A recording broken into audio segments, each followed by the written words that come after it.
Audrey took her off to the West End to see a play for her birthday. They had a fantastic night out. Edith's favourite actor was in the lead role, which is why Audrey chose it.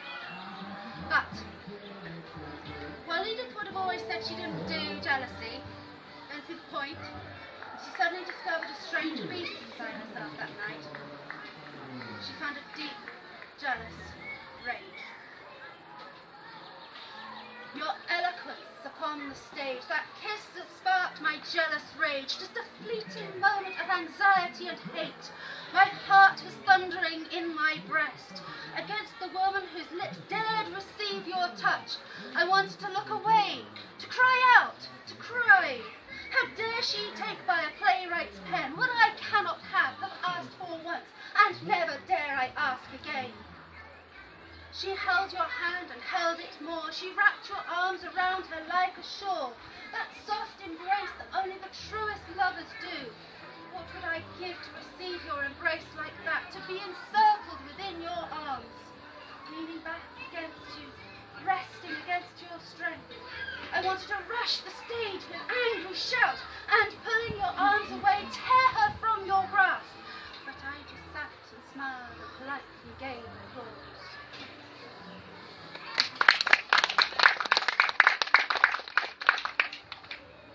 Leaving Edith for a moment, my mental health occasionally takes a very odd turn, and I wander off into something that I call morosity, which takes over everything for about 2 weeks.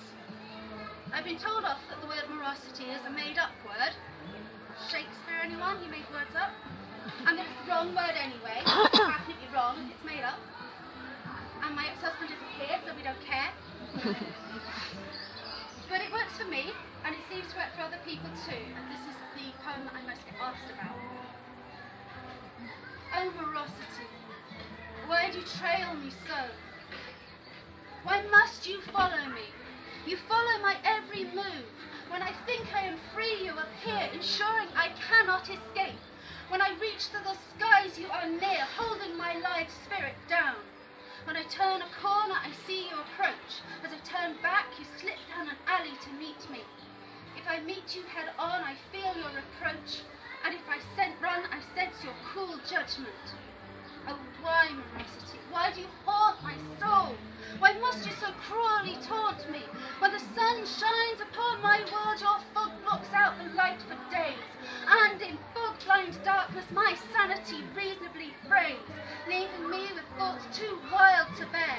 I can do nothing other than keep up the fight. I win for a while and then I lose. I am as a flower striving for light, and you, my hard master, to keep me ever in darkness.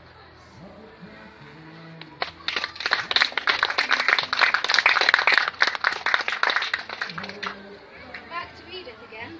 She's had another disastrous relationship. She seems to attract them. A really manipulative guy who tried to tear her apart. She wants to tell him how she feels, but there are so many emotions going on, she's getting really muddled. She reaches out to her sister for advice, and Audrey says, jot it all down, as if you're going to show it to him, but don't show it to him, show it to me. It's really sage advice. I've been distracted, uncertain, excited, delighted. I felt peaceful, fulfilled, bewildered, appreciated. I don't know which way is up, which is right.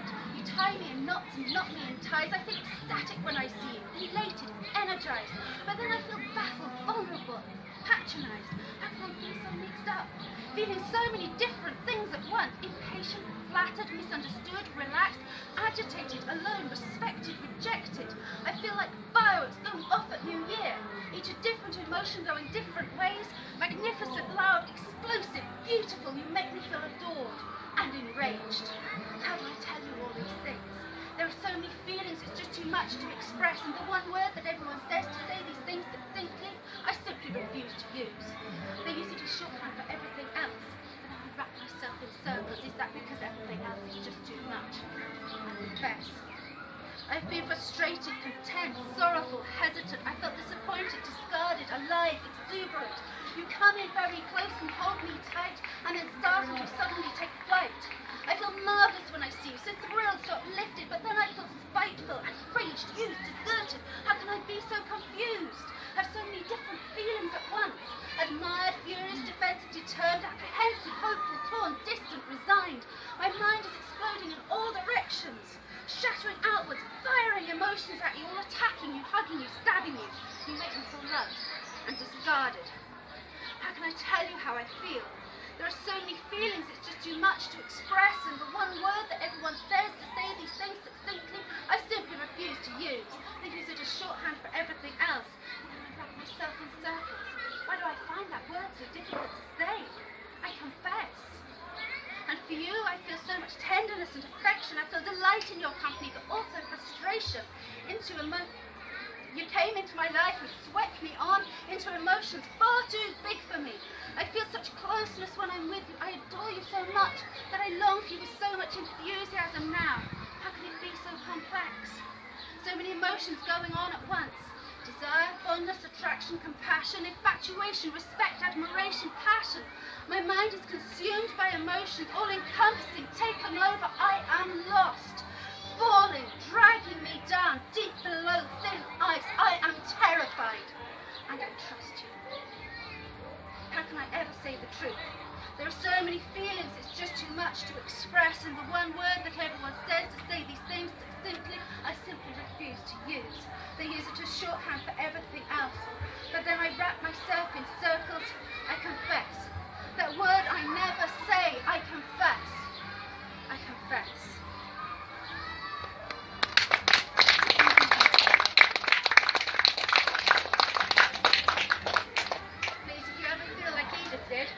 Out and speak to someone, because that was really not a healthy relationship. Let's leave Edith being hugged by her sister for a bit to recover in peace. I have an invisible illness. In fact, I have a number of them. Quite a few invisible illnesses feature fatigue as part of their symptoms, and this can be difficult for other people to understand. A lady called Christine Misrandino came up with the spoon theory to explain how energy levels drain away and need to be conserved. The idea being that small tasks take one spoon per small task, like put your breakfast in your breakfast bowl, that's one spoon. And ordinary people might have 100 spoons available per day. Spoonies, as we've taken to calling ourselves, might have 20 spoons available per day. On a really bad day, it might be 10. So it's pretty scary. So I wrote spoons to try to evoke how it really feels to watch the energy just sliding away from you, or even just you're feeling okay one day and suddenly all your energy's gone. Spoons to you are usually metal, sometimes wood, sometimes plastic. I even had one once made of cork, but they're never so incredibly fantastic that you hold them in great bundles of excitement and joy and count them off one by one, and your smile slowly fading until you are left stranded with only one. As they start to vanish, you start to grimace, wondering, will you get home? And then you find yourself in some crisis, and suddenly you're left stranded with only one. A good spoon day is one where you can do. You have so many spoons, you grin from ear to ear like children in sweet shops do, and a Cheshire cat. So you think of all the tasks you would do, all those lovely, pretty spoons. Washing up, laundry, change the bed, the excitement wells up and you grin with glee as possibilities rattle through your head. Cooking, wow, I can eat dinner tonight. I can even have a shower before I go to bed. We're told to pace, to savour our spoons and not push too much. But the tasks need doing and can't normally be done, and the wonder of being able to is just too much. The bad spoon days often follow the good, but they also come whenever they feel like to. In fact, they come quite a lot. It's when your spoons are very few. There's not a lot you can do about it. Getting to the loo is the task in itself. If you can make a drink and clean your teeth at some point, then you're doing well. Of course, the good days can turn at any time into bad without warning, and you lose all that wonderful joy that you had. Some crisis occurs, bam, damn, I fell, vision blurs for the moment, and then someone helps you up. But where are your spoons? Where have they gone? You look around frantically in all the gaps in the pavement. But no, there are no spoons, just the one left in your hand. So again, we're left stranded with only one.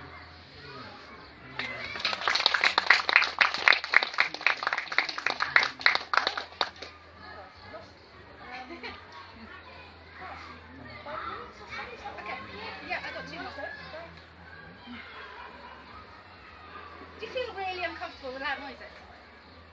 Like when an ambulance goes past right next to you. Jill's nodding, I know you. You talk about it. I tend to drop my shopping around my feet and clap my hands over my ears. What's really silly though, is when I can't get away from the loud noise-making thing because I've got my hands over my ears because of the loud noise-making thing.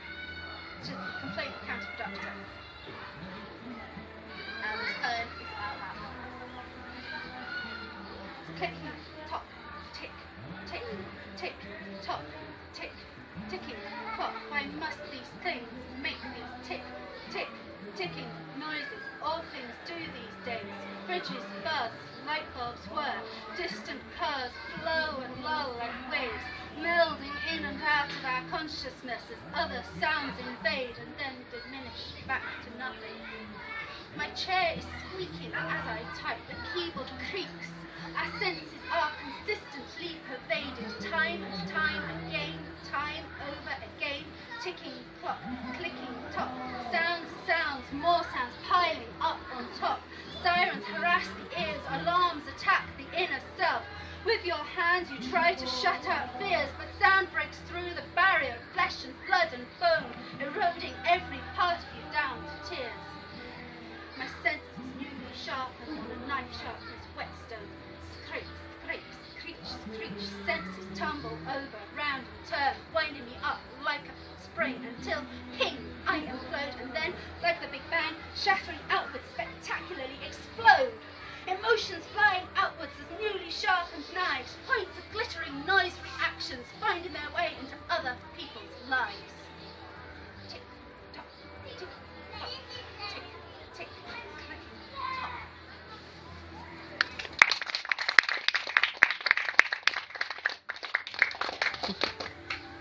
To finish, I'd like to return to Edith. She's met someone wonderful. Let's hope this one's a good one. And she pulls him onto the dance floor. This is how James sees her as she dances. I love to see you twirling round, your fancy footwork across the ground. I love to feel your hands in mine as you cajole me to dance in time. I love to see that wild look in your eyes as you seduce me to dance by your side. I love to feel your hair brush against my face as you swirl past me to another place.